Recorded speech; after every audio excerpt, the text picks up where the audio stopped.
Bonjour à tous et à toutes, bienvenue sur The Weekend Spoke.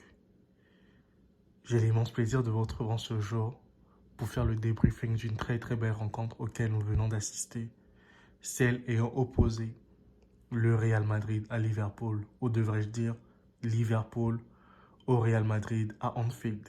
Les gars, franchement ce match est un match historique en fait. C'est un match qui va rester très longtemps dans les annales, qui va compter, qui va être écrit, décrit pendant des années, pendant des siècles. Cette rencontre va faire parler. Et je suis très heureux que nous ayons tous pu participer à cette rencontre aujourd'hui et que nous avons écrit l'histoire ensemble avec les acteurs du football. Sans plus tarder, bienvenue sur The Weekend Spoke, chère personne, cher ami.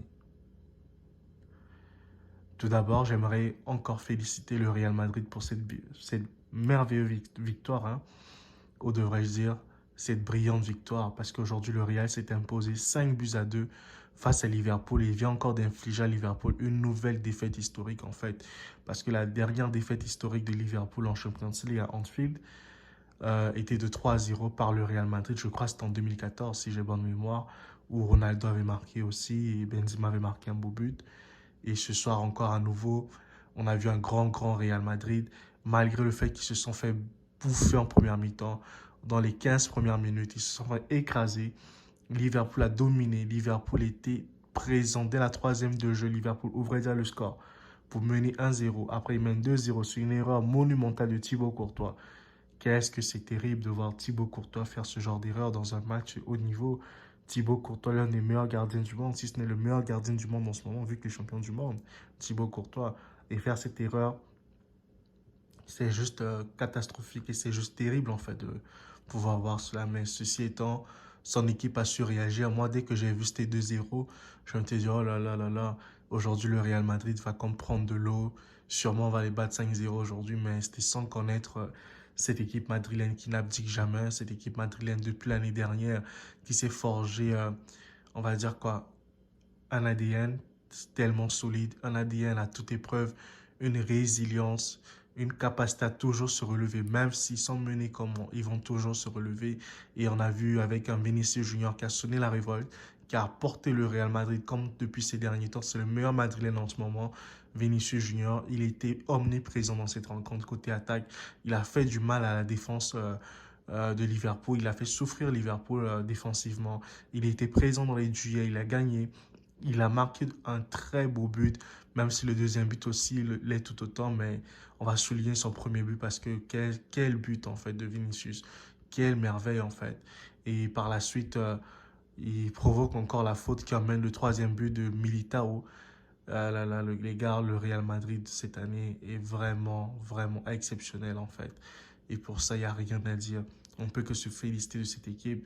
Et que dire de Benzema qui marque un beau but aussi, même s'il y a un but qui est contre son camp de Joe Gomez, vu que le ballon n'était pas cadré, hein. C'est Joe Gomez qui change la trajectoire du ballon et donc on ne peut pas accorder ce but à Benzema selon moi. Mais Benzema avec son dernier but du match, quel but! Il élimine Alisson, il place son but. C'est juste fantastique les gars. Franchement bravo Real Madrid, bravo pour cette façon de jouer. On attend ce Real Madrid à ce niveau et quelle percée de Luka Modric les gars. Parce que Modric à son âge, il fait encore de telles percées les gars. Je suis franchement dépassé à 37 ans Modric. C'est presque l'âge de CR7, ça. Mais Modric, il a encore le souffle, il court au milieu de terrain. Kamavinga fait un très bon match. Antonio Rudiger a été excellent. Eder Militao a été excellent. Le seul point négatif de la soirée est la blessure de David Alaba. Quel gros gâchis Alaba. Parce que David Alaba est de retour de blessure et il se blesse à nouveau. C'est juste terrible en fait. Et peut-être qu'il va revenir, peut-être que ça ne va pas être très grave. Mais en tout cas, on lui souhaite d'être de retour très rapidement parce que le Real Madrid a des échéances à venir. Et le Real Madrid aura des matchs importants à venir en fait. Et encore bravo à Mohamed Salah aujourd'hui qui devient le meilleur buteur de Liverpool en Coupe d'Europe, hein. Avec 44 buts, c'est juste à ses mérites, quoi. Tout le mérite lui revient, si je peux dire ça ainsi. Donc, pour moi, c'est en gros ça. Je suis vraiment content d'avoir pu assister à cette rencontre, les gars. J'espère que vous avez pris du plaisir, que vous avez aimé cette rencontre, que vous êtes régalé avec le jeu de Kamavinga, le jeu de Nacho qui a fait une très bonne rentrée. On aurait pu croire que Nacho, dans ce match, serait dépassé. Mais non, Nacho, il a cadenassé Mohamed Salah. Il a étouffé Mohamed Salah aujourd'hui. Et c'est tout à fait incroyable de voir le Real Madrid jouer de la sorte. Et la prochaine fois, ça va être au mois de mars là-bas. Je ne sais plus quand exactement, mais le Real Madrid a rendez-vous au mois de mars. Et j'espère qu'ils feront une très très bonne rencontre au match retour et qu'ils pourront se qualifier et que le Real Madrid ira de l'avant à nouveau pour nous faire rêver encore, pour créer de belles émotions positives aussi dans le cœur de chaque supporter madrilène et de tous les amoureux du ballon rond. En tout cas, Carlo Ancelotti, en championnat, il est fragile, mais en Champions League, il est en forme et c'est tout à fait louable de la part du Real Madrid. Ce qui nous montre que le Real a choisi ses compétitions en fait. En championnat, ils ne sont pas bons, mais en Champions League, ils deviennent intraitables en fait. Et c'est franchement beau à voir. Et franchement, Eden Hazard, je m'inquiète vraiment pour Eden Hazard parce que c'est un gars qui n'a plus du tout sa place hein, dans le haut niveau, Eden Hazard. Et c'est vraiment regrettable en fait que de voir Eden Hazard ne plus être présent, ne plus jouer du tout. Mais c'est aussi ça à force d'Ancelotti. Ancelotti n'est pas Zidane qui insistait pour nous mettre Eden Hazard, malgré qu'Eden Hazard ne valait rien du tout. Mais Ancelotti met les joueurs qu'il faut à la place qu'il faut, en fait. Et c'est tout le mérite de cet entraîneur en ce moment.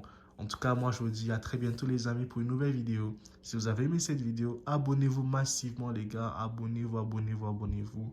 Partagez afin qu'on soit un grand nombre à rejoindre la grande chaîne The Rican Sport. Moi, je vous dis à très bientôt. Prenez bien soin de vous. Excellente fin de soirée à vous tous. On se retrouve demain pour une nouvelle analyse. Ciao, ciao, ciao, guys.